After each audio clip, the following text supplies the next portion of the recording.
Primero necesitas una taza de harina. Mezcle una media taza de mantequilla con una taza de agua.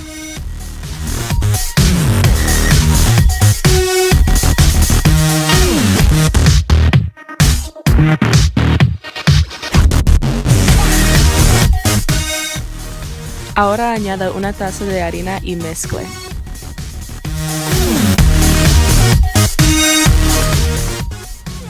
Ahora echa 3 huevos a la masa y mezcle hasta que esté completamente incorporado.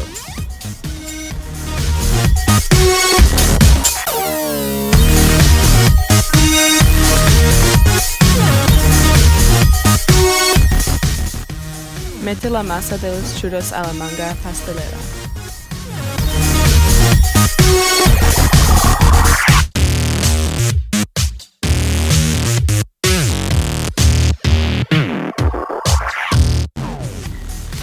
Enciende la estufa y caliente el aceite hasta que está hirviendo. Exprime la masa de la manga pastelera en el aceite. Después de cocinando por 2 minutos, dale vuelta al otro lado.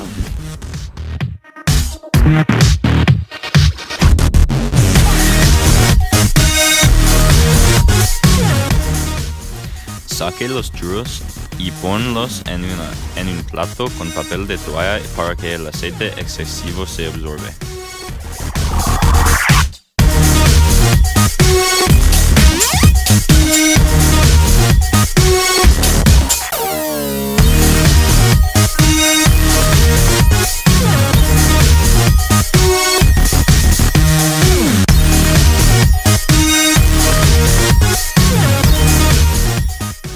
Repite este proceso hasta que se termina usando la masa.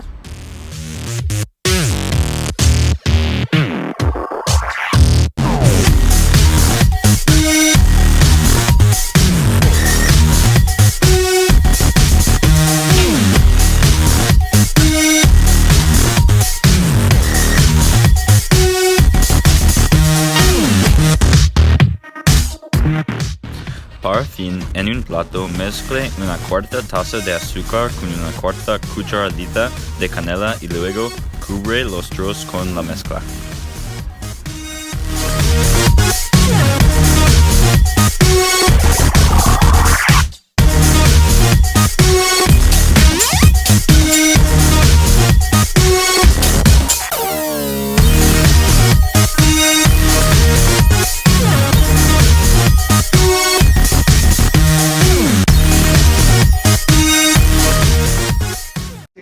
Buen provecho!